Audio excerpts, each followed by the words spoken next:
Welcome, everyone. I know we're waiting for a couple more people to enter, but we'll go ahead and start. I am Marissa Miller. I'm with the KNC. I am the programming coordinator, and this is our kind of volunteer panel and discussion in honor of Volunteer Appreciation Week.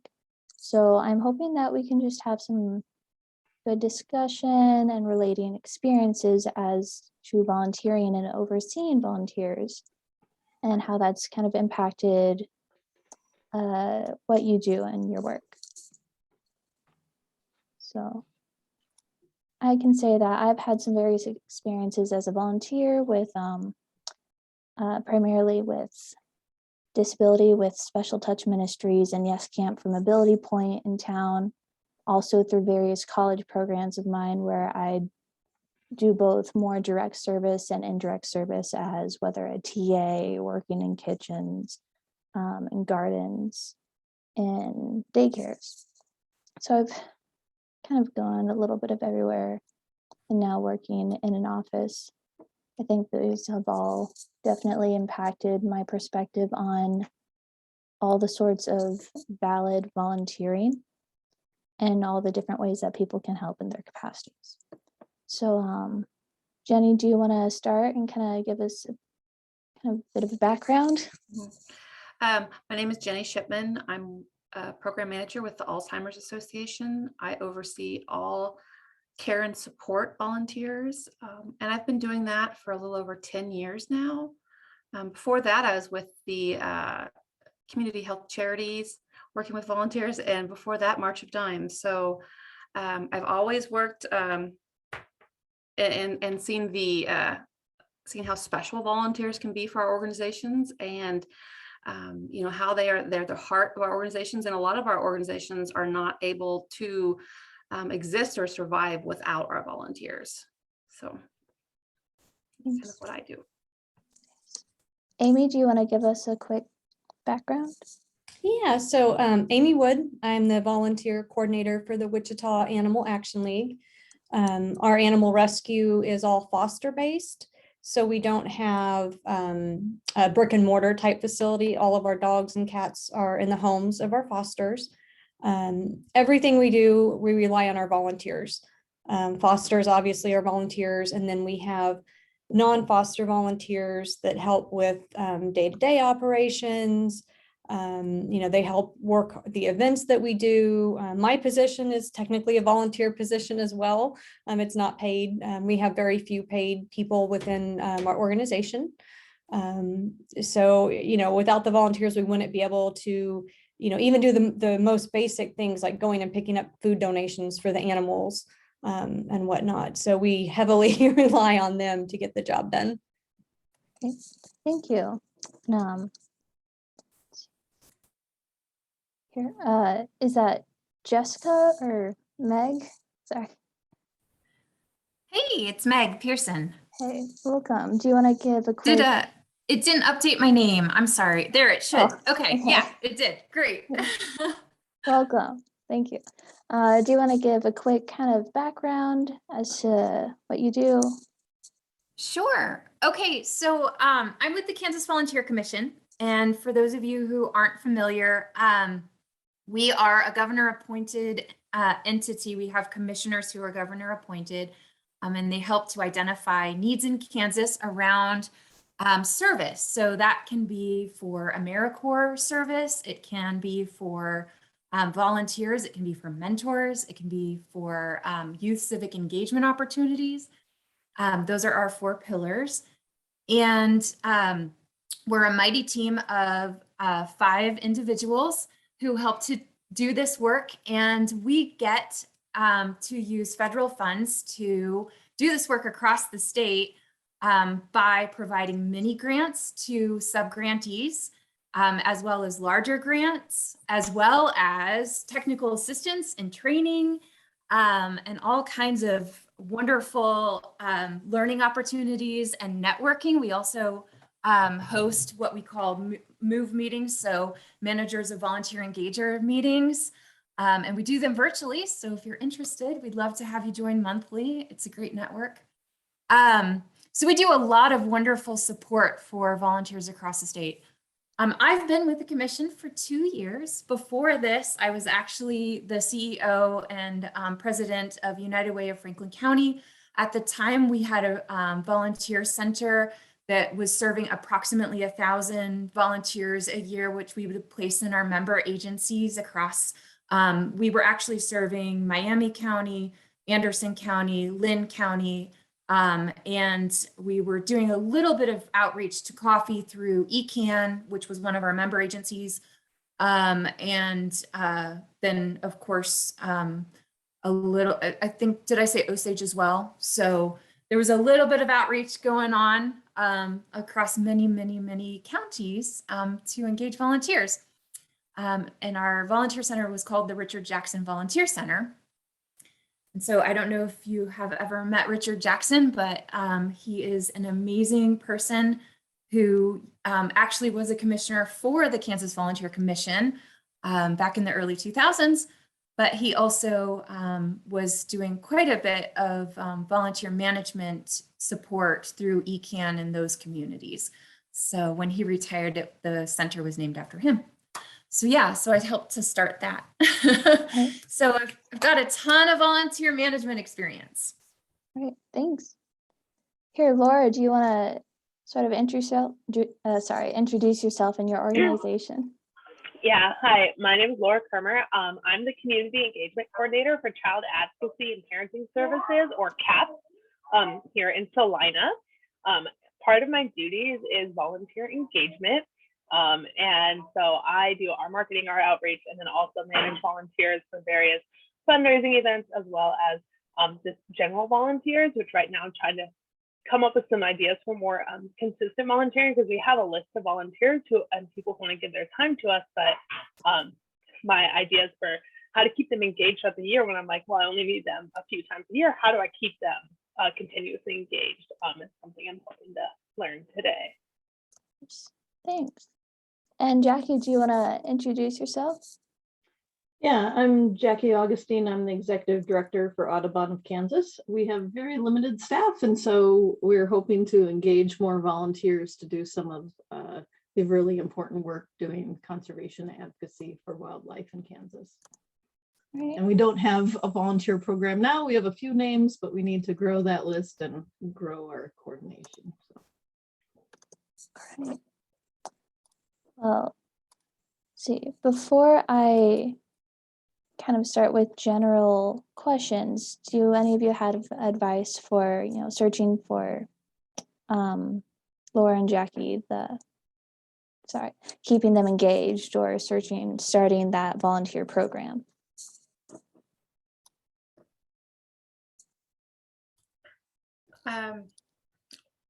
We kind of are in the same, boat. We don't use our volunteers every day. We might use them once a month, maybe once every other month. So we do things like monthly newsletters. We do quarterly get-togethers, and they've been virtual, like little coffees where our volunteers can talk to each other. So our volunteers are spread out over 69 counties. So it kind of gives them the opportunity to say, well, how are you doing it here? Or the ability to talk to peers. So we just try to keep them involved, emails, phone calls. We try to keep up with them about every 60 days with a phone call. I wish we had opportunities for them to do work every day, but so just as much reaching out, like just trying to do as many touches as you can with them. Yeah, I would echo that. And then one of the ways you could engage some of your volunteers to keep them active is actually to have them do some of that work. So they can make those phone calls to other volunteers and mentor them, and they can send those birthday cards and thank them for the great things that they're doing. And they can post wonderful photos of things that you just accomplished online for you. There's so much to do. We do something called a cultivation calendar. And so we know every month that we have one little thing that we are going to do to acknowledge our volunteers or touch base with them. So whether it's a phone call or it's a letter or an email or some sort of social media post, we have something that we do every single time. So yeah.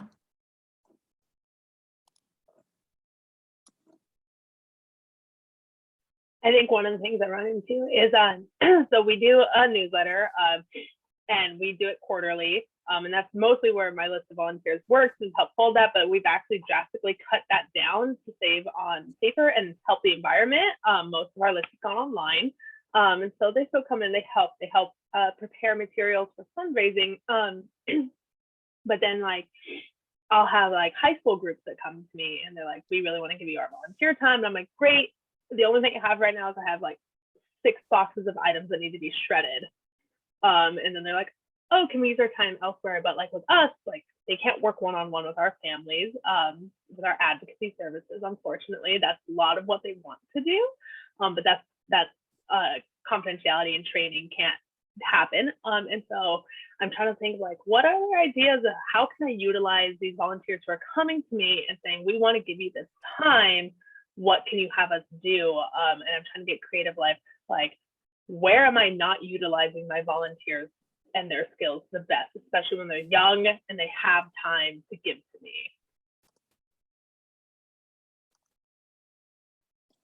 Yeah, one of the things that's excellent. What you're talking about is fantastic. I know one of the things that oftentimes is a challenge for those of us who are managing volunteers is finding enough things that we can have the volunteers do. And so one of the things that we advise in our trainings at the commission is that you guys do something as simple as a Google form that you send to your staff and to your regular volunteers who are in the office that surveys the needs that they're seeing. Like, here are a list of things that we've noticed need to be done on a regular basis. Here are a list of things that need to be done by people who haven't signed a confidentiality agreement or haven't had a background check run. Here are a list of things. And so you allow for a monthly, by sending out a Google Form survey monthly, you're able to collect data on volunteer opportunities and then create those job descriptions and then go out and recruit those individuals.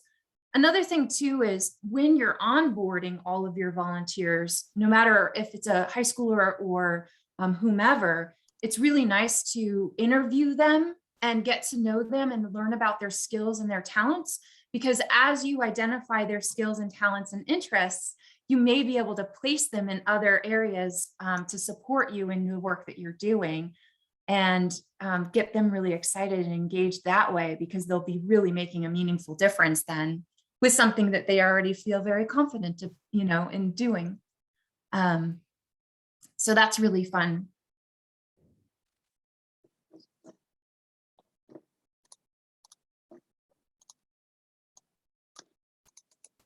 I'm going to mimic what Meg said.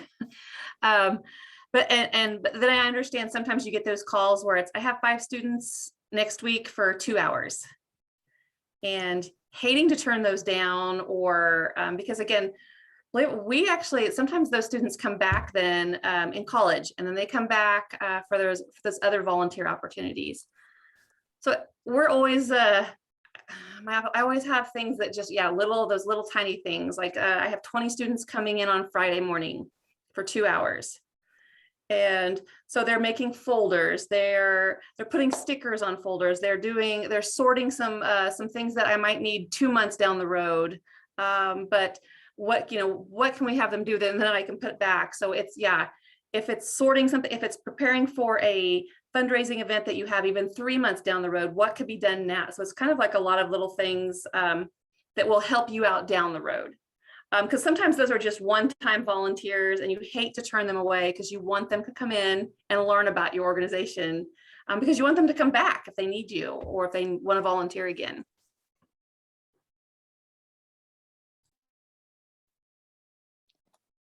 Yeah. Good advice. Thank you. And I was going to add too, you're right. Unfortunately, what we found is that if somebody has a bad volunteer experience at your organization, then they also go out into the community and talk poorly about your organization. And so it can ruin your reputation, 1. But 2, they may never actually volunteer again because they could be turned off from volunteerism from that experience. So then you basically remove that individual's skills and passions right from the service industry. And so we always encourage that strong communication with each volunteer to make sure they're satisfied with their job, the volunteer role that they have, and even surveying them after, but also just making sure that you're prepared. Like Jenny said, she's like, I know that in the future we're going to have these events. I know we're going to need to make thank you cards. I know we're going to have to send out mailers. So I can get them stamped in advance. I can do all kinds of things in advance. And so that's a really clever way to use those volunteers and let them know that they're going to be part of that fundraiser that makes that difference. And so bringing it back to your mission constantly can be really impactful.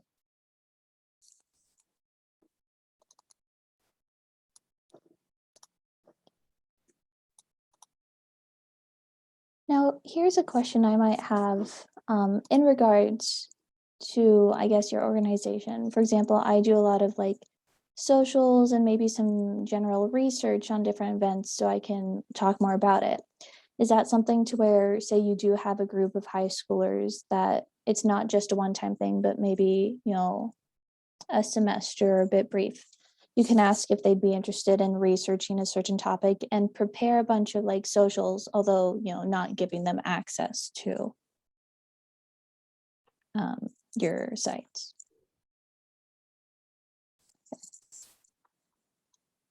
So we utilize a lot of local colleges who are looking for internships, practicum. These are more college students, and then they generally have anywhere from 120 to 160 hours for the entire semester. So it kind of if you're going to be onboarding and training volunteers, it's nice to have them for that 3 to 4 months of availability. And I utilize a lot of my college volunteers for that social marketing piece, or doing Facebook posts, or preparing things that can be sent out over Twitter, Instagram. They just understand it much better than I do, and so it's learning what their strengths are. But the high school kids, so much they're needing hours for, you can go with the National Honor Society there. That's a nice big group, and so they generally need about 30 hours a semester for that, and that's pretty much every high school if you're looking for. But you kind of have to be very specific too on what you're asking them to do, and having a role for them to play. So I agree with like what Meg said, having that onboarding process, and being very specific on what you're asking them to do instead of just come volunteer for us. Yeah, and one of the things that you could do in your situation, Marissa, is if you're interested and you want to work with a lot of high schoolers and you don't want them to have access directly to your social media platforms, then one of the things that we encourage is for you to set up an ambassador group on behalf of your organization. And then every single week, they're obligated at a specific time to get on and like and share and comment, and put out, some feels for your organization, and tag other organizations and other people in. So that's the research part that you were talking about, is like who might be interested, what social groups, what civic organizations, what churches, what faith-based groups, what synagogues, like who in your community might be interested in participating. And so doing those invites. And so you can have those ambassadors really like start to bring people in, and bring that awareness about your organization and your volunteer opportunities.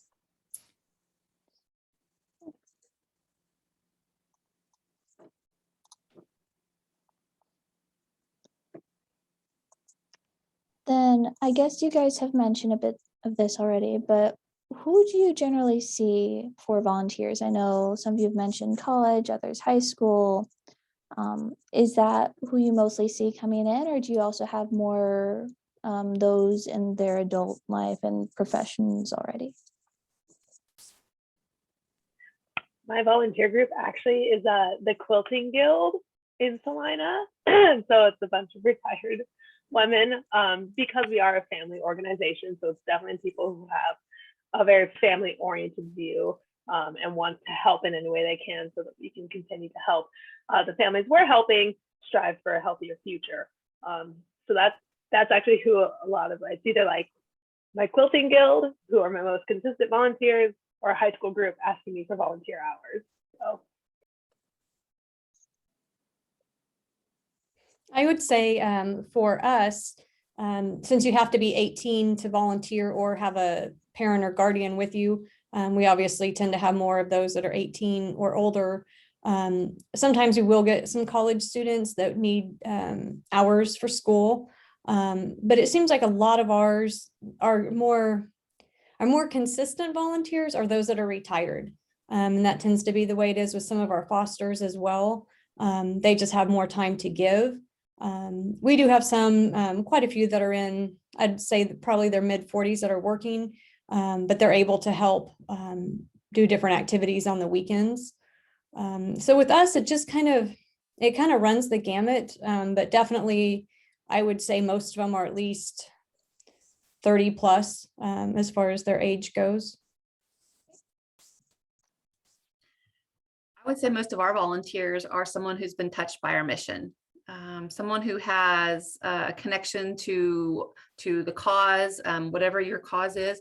And we ask for volunteers when we do education. We ask for when we do fundraising events, how else do you want to be involved? And a lot of them want to give back in those other areas. I think we do about 80% of our education and support is all done by volunteers across Kansas.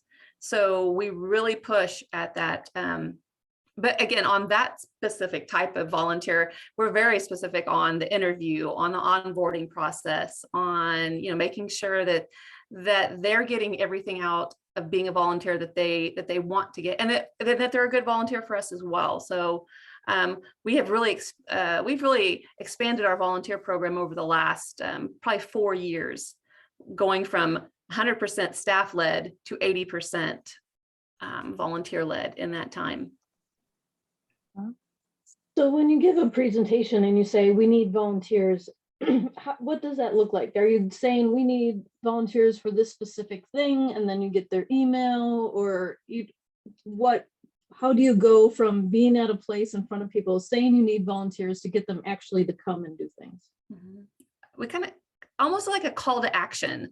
So if whatever we're doing a presentation on, and it was like, how can you guys get involved? Like, how can you end this disease? Because ours is disease led. So how do we help caregivers? How do we do this? And so we kind of say, we just give them different options. Do you advocate? Are you good? Do you like to write letter? Do you want to be an advocate? Do you like planning events? Fundraising would probably be great for you. Do you like public speaking? Are you passionate just about talking to caregivers? So we have, but then we kind of try to draw them to one of our websites. We have a volunteer website, and it gives very specific on what type of volunteer opportunities we have. And then each volunteer opportunity has a specific type of training and onboarding process. Again, all of our care and support have to be background checked. They have, conflict of interest forms, specific training, one-on-one training, shadow training. So it's kind of it's almost like a job for them. And once they get through that, then, they have a pretty well understanding of what we would like out of them. And we have an understanding of what they want to give back. Do you share that training website or that volunteer website where they?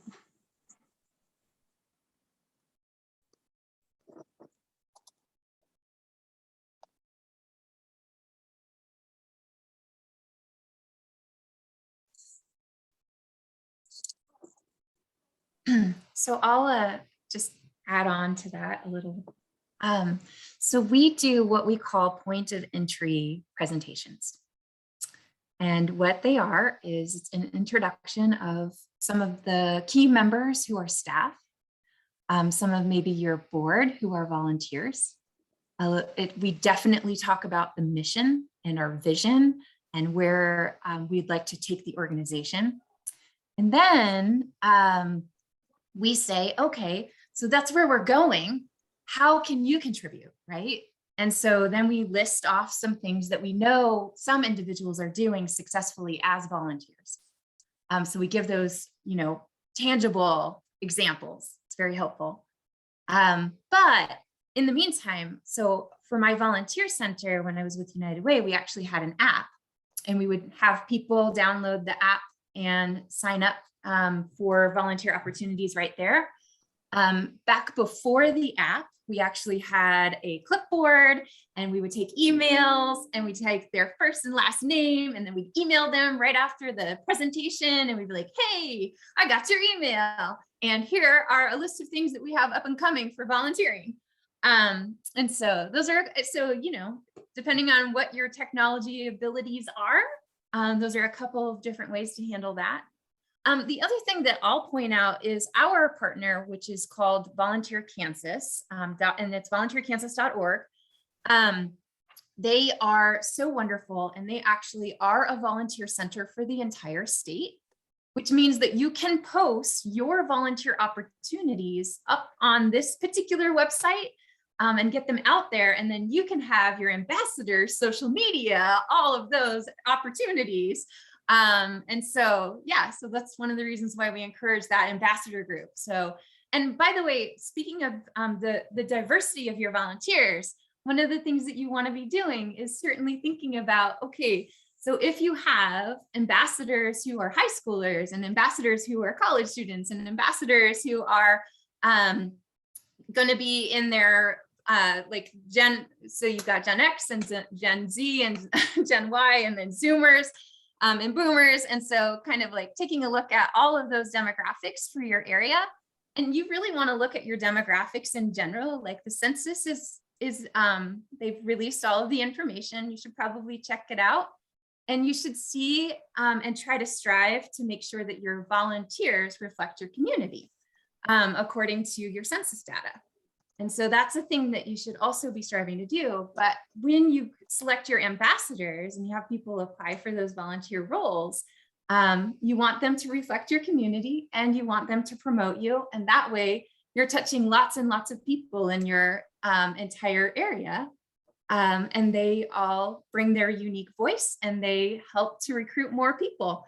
So it's very exciting. So there's a lot of things that can be done. Really quickly, was that a specific app that was made for your United Way, or was that a general app that you used?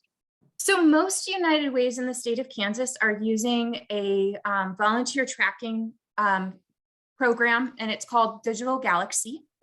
It does cost about $3,000 for smaller agencies to take that, to have that and host that. But you might reach out to your local United Way to see if they host one. But I also know that, like I said, our partner for the Kansas Volunteer Commission is Volunteer Kansas, and they certainly do the same thing. So you don't have to purchase the tracking software, and if you want to use some of these free ones through some of these volunteer centers that already exist. But if you have a large program, and you want to have a tracking, Digital Galaxy is fantastic, and they do have an app that's very easy for people to download. And then once they're on there, it's kind of like LinkedIn.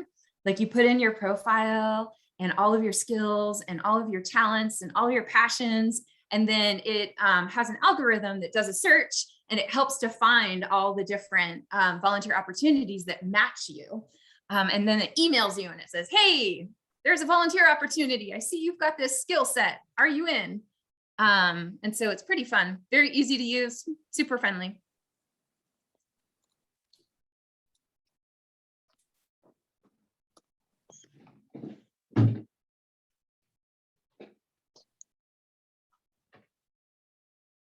So let's see. Another question I guess I would have are, what are the toughest and conversely most rewarding experiences you've had either within your organization or even in your own volunteer experiences?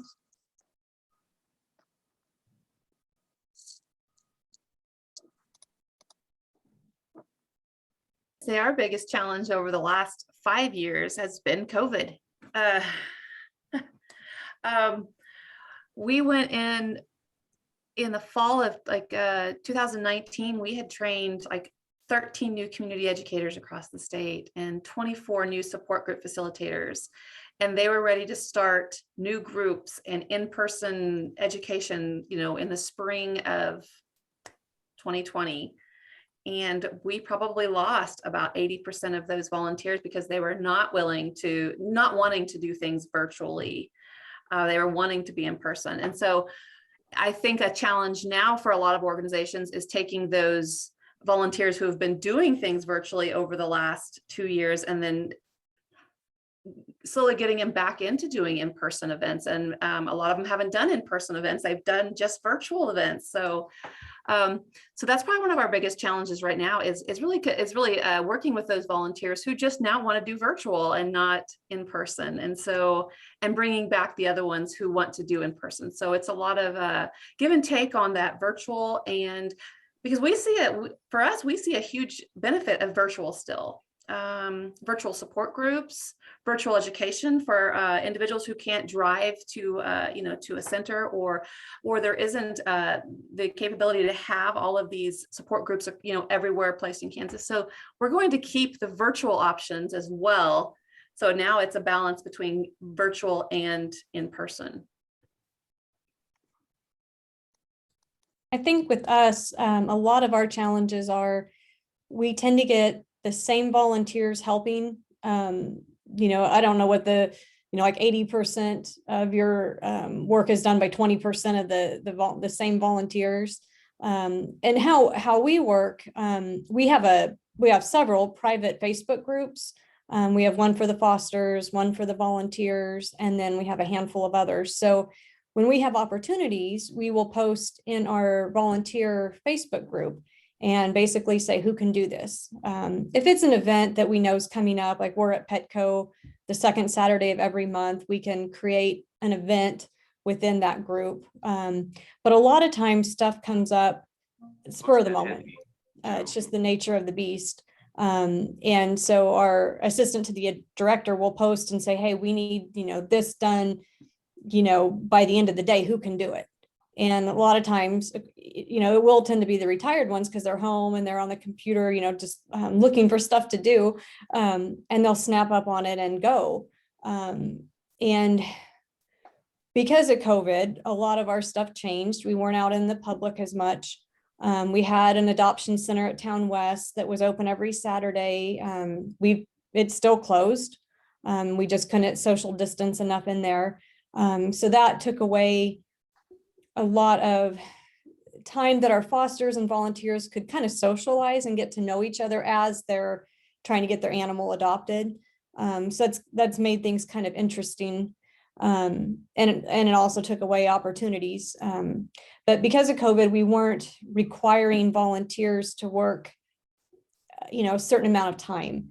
And now that things have kind of started getting back to normal, we're requiring them to volunteer once a quarter. And we just started that this month. And so we'll kind of see how it goes. But one of the challenges I have is, again, you've got some of the same volunteers that are constantly signing up and taking some of the opportunities, whereas someone else who needs some hours may not be able to get them. So it's probably going to be eye-opening for us come July when I start looking at who didn't do anything, and see if they're ones that tried to do something and it just wasn't available, or and I'm sure all you guys probably get this, people that sign up and then they just don't do anything, and they just, I think, sometimes want it to put on their resume that they're a volunteer with a certain organization, but then they don't actually help. So this is one way we can kind of weed some of that out. But that's just some of our challenges. We've just got really dedicated, a core group of people, and it's hard to get the other ones to step up and do that, and to take some of the leadership roles that we really need to have.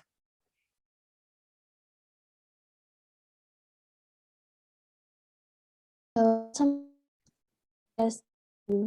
how you've just implemented this kind of quarterly requirements. Is that something to where if you want to maintain volunteer status, do you also need to make sure you come in every so often for certain onboardings, or to make sure, like, if you were to put this on your resume, you've had to come in so many times over an extended period? Right now, we're just having them do their quarterly activity. Most of them are going to have more than one activity. We may eventually make them do a certain amount of hours. We're just kind of trying to roll this out very gently to them.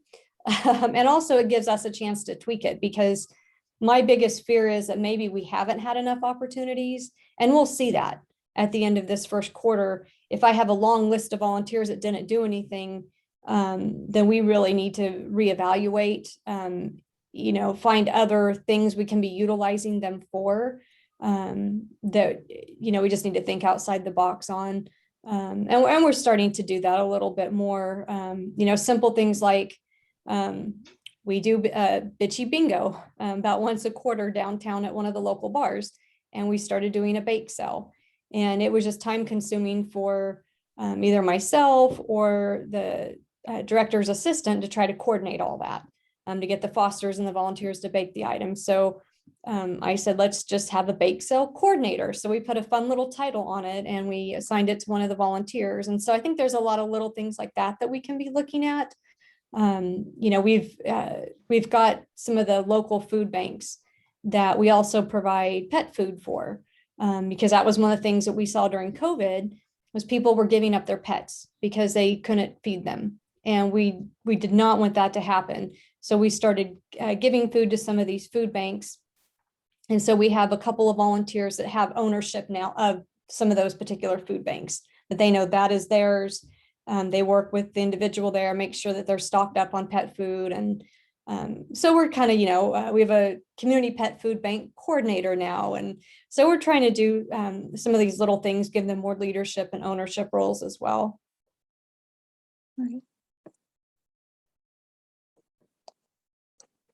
So I know these were tougher parts, but has there been, I suppose, more rewarding aspects that you've seen come around, progress made with volunteers, or I guess in your personal experiences?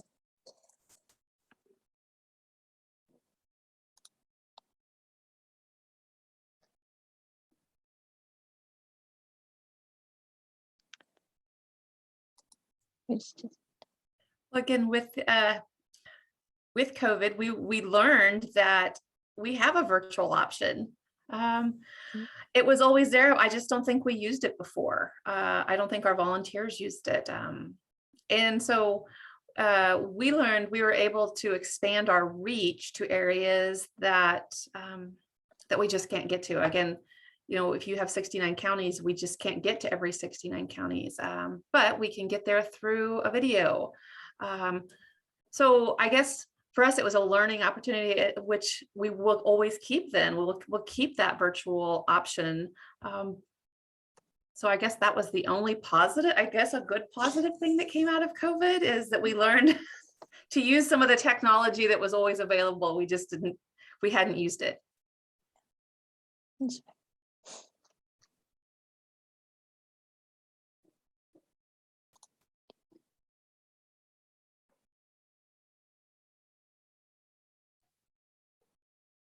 so,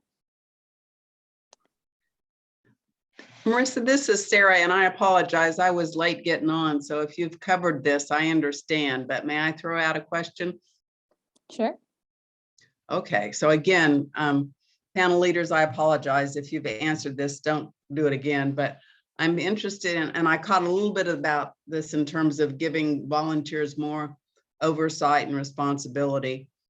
But are there other ways that you acknowledge your volunteers through, I don't know, through how? And, pre-COVID, we'd have maybe lunches or a reception or something, or so were there ways that you're going to be going back to in terms of acknowledging volunteers? Or are there new ways you've come up with during this changing time?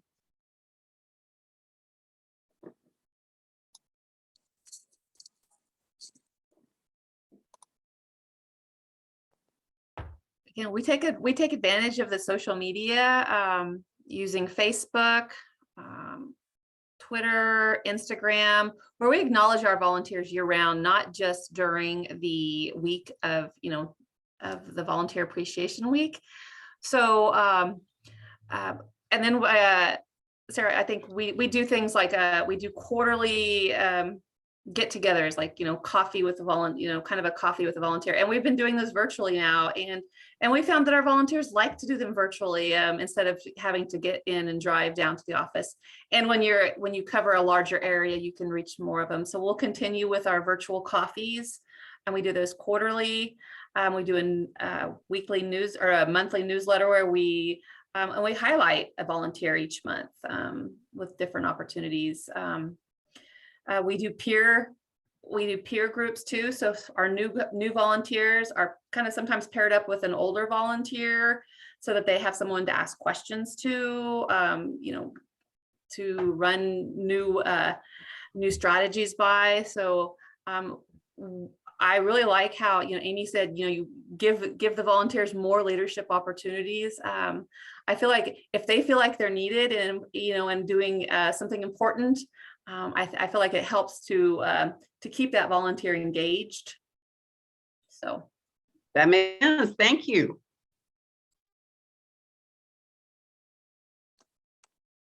I suppose a separate question I have is we've spoken about different ways on trying to get and recruit volunteers and kind of inherently what you would search for, but what are some red flags, or have there been situations where you recognize that a volunteer might just not work out?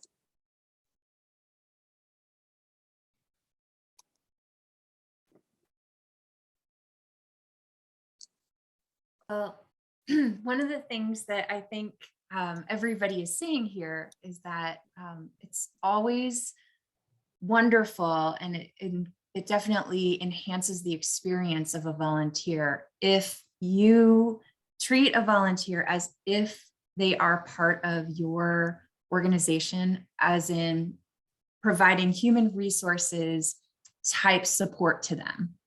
So when you onboard a volunteer, you probably need to have policies and procedures in place that allow for you to screen volunteers and make sure that they're a good fit for your organization. One of those things could certainly be as simple as an interview. It could be doing a reference check. It could be, you know, having them give, I don't know, letters of recommendation. You know, there's lots of ways that you can gather information. You can also check out their social media accounts and learn a lot about them. And so there's a lot of different ways that you can screen a volunteer in advance and make sure that they're a good fit for the role that you'd like to place them in. And that doesn't necessarily mean that they aren't that they couldn't be a future volunteer in some other capacity. There's always wonderful ways to engage people, but there might be something for this particular time. The other thing that you should have is some policies and procedures that are in place that allow for you to let a volunteer go gracefully, with dignity. And, you know, maybe there were 3 check-ins where you noticed that they weren't completing a task that you had assigned to them. And that maybe, you know, you check in and see if the role doesn't fit them. And maybe that you can move them to another volunteer role. But if there's still conflict, at some point you're going to have to let them go, and maybe refer them on to another organization, or just let them know that you would love to be a reference for them later. I mean, there are a lot of different ways for you to do that. Again, having some human resources type policies and procedures in place for everything that you do around volunteerism can certainly empower your organization to deal with these sorts of conflicts, but also it ensures a good volunteer experience for that volunteer. And so I know Amy says she's doing these check-ins now. And so that's really exciting. We always encourage that to happen, so that volunteers are acknowledged and they are they're able to know that you are you're interested in them and having them assist you. And I also like the mentoring piece that a lot of you are talking about. That can also be really empowering and building up their leadership skills. But yeah, so those are a few different things that we recommend. I'd also suggest job descriptions. So if you know specifically what you want your volunteers to do, just so it's something you can have in front of you, so that when you are interviewing, which is another key piece. Like if you, because sometimes a volunteer's like, oh, I want to do this, it sounds fun, and you are talking to them, and it's like, I think a better fit may be this to meet more of their strengths. Not everybody can be a community educator and talk to public. And so, or not everybody can be a office man, doing the office stuff if they don't know how to use a computer. So, so it's the interview questions are great. And then asking, being able to say, they have the passion, they've applied, they want to do this, but it might not be a good fit for what they're applied for. What could we have them do that might be a better fit, and they would be a happier volunteer. But also that job description says, this is kind of what we expect. We need you to be here if you say you're going to be here, or if it's a data entry position, you have to know Excel. Like we can't teach you Excel. So kind of having those expectations up front, I think would down the road help your volunteers and you as a staff person kind of to know what those red flags might be. But then again, some of our volunteers, again, it's very specific. You're going to be background checked if you are working with anybody in the public. And so they know that going up front that they have to be background checked. And we don't even do their onboarding, some of their onboarding until that background check comes back. And so kind of allowing them, they've done a little bit of the work. Okay, we think they're going to go through. And so that's kind of how a little bit. And again, all of ours is policy. We do the same thing for every volunteer. Yeah, and we even recommend that job description is actually the volunteer agreement. So when they're done reading over that job description and they say they love it and they jump in to do that work with you, they also sign off on it saying that they agree to all of the things, everything from the amount of time that's required to the skill sets that they must have to do that work. And so, yeah, I agree.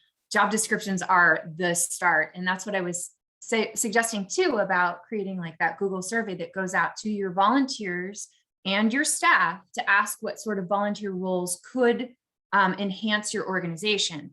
And so once you have a few ideas, then you can create that job description from that and mold it so that you know the frequency of how often those people are going to need to be there, and you set that parameter, and you know what skill sets they're going to need, so you set that parameter, what kind of education they're going to need, so you set that parameter, and you do that all in your job description, and then the volunteer signs off on it, and then they go and do the work. Right. With those parameters and seeing how you've all mentioned how closely you have staff and volunteering or volunteers working together, how, I don't know if integrated is the right word, but I suppose what are then certain distinctions or boundaries between staff and volunteers?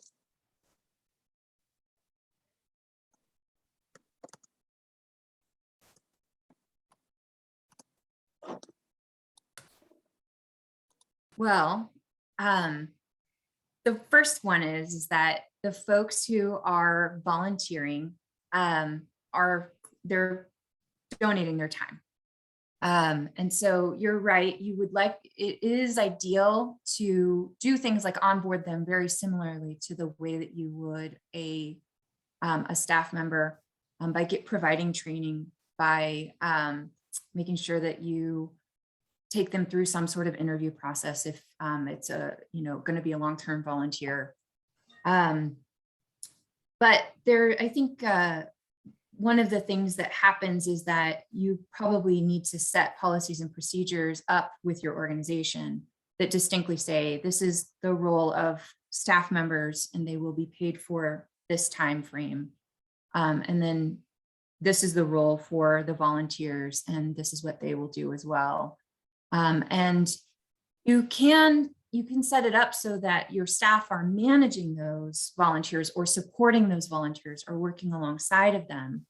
And that those volunteers can then have a voice back and say, these are wonderful ways that I see we could improve the organization. But you definitely know that the staff is going to make the final determination. The volunteers can be advisors, but staff will be the final determination. And so, you know, kind of knowing for us, what we do is we actually create an organizational chart that shows sort of how everything aligns. And while the volunteers are integrated into those organizations, they also have a very defined space that is theirs. And so that decisions can still be made by the organization with their advice, of course.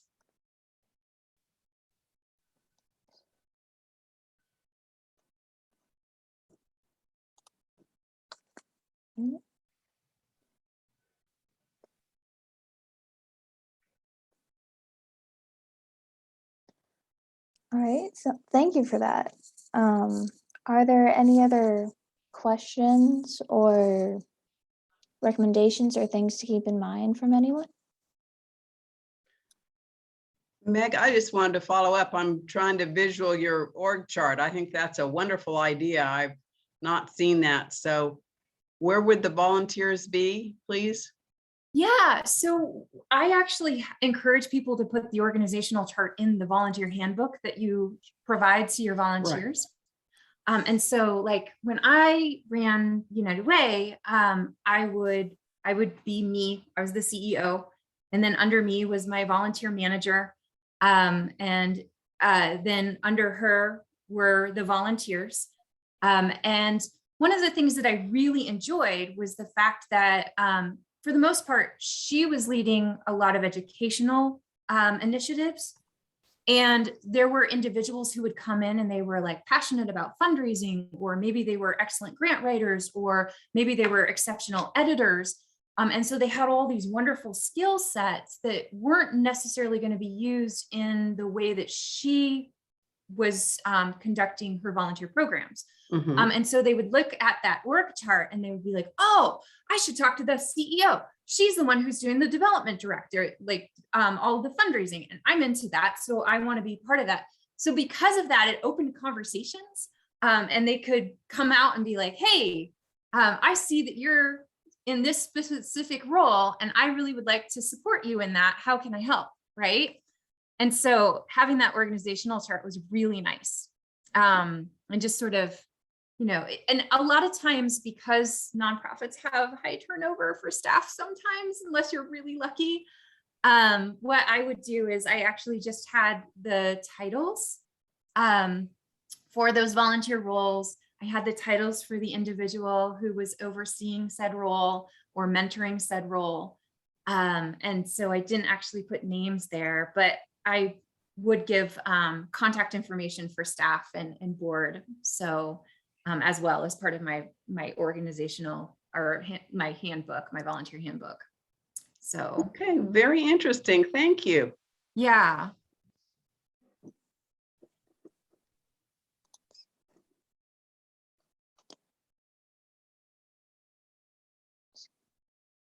Any other questions? Pieces of advice?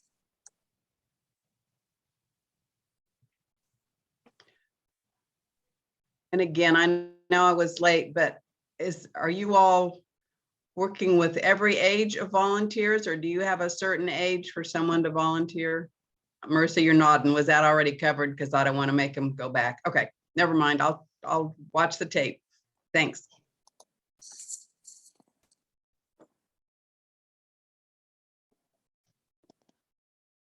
Right. Well, thank you all for your time and coming here today and all these, questions, advice, and what you guys have done within your organizations. Really appreciate it. I got one more question. Maybe it's on the recording. Sorry. Are you able to, how do you figure out your value? Do you use the one, I always say the one number that fits all, or do you value your volunteers according to what specific areas they're in?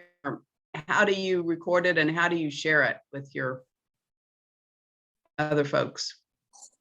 And did you cover that already? So I can watch the recording if you've already covered that. I don't think that's been covered yet. And I think different organizations value their volunteers differently, but I recommend that you check out Independent Sector. And there are a couple of different things there. They have a national volunteer value. They also have a statewide volunteer value. And they just released the new one 2 days ago. So I believe it came out on Monday. And it's 29 something. This is the value for volunteers right now. And an hour, 29 something an hour. But I think that's one of the standards, and it's really wonderful to use those numbers, especially when I work in government, right? So if you're applying for federal or foundation grants, if you use those standardized numbers, then it's well respected. And it increases your chances of getting grants. I will tell you that. And so, yeah, so that's my advice. One of the things that we always train around, though, is that the value of volunteerism is not always just a number. And so we advise that people do both a quantitative and a qualitative form of volunteer value. And so that way, you're able to acknowledge the impact as well as for your community and the outcomes that their time has actually helped to change in your community, and as well as acknowledging the value, the monetary value of that volunteer time. So those are a few things that we do. Great point. Thank you. Well, I'll be quiet now, Marissa. Sorry. No, that's fine. If you have any other questions, go ahead. Otherwise, thank you all for coming. I may be making some posts of this later, or I'll send you the link if you wanted to see this recording again for any purpose. Thank you for your time. It was really helpful. Yeah, and thank you for coming. Thank you, everyone. Thank you.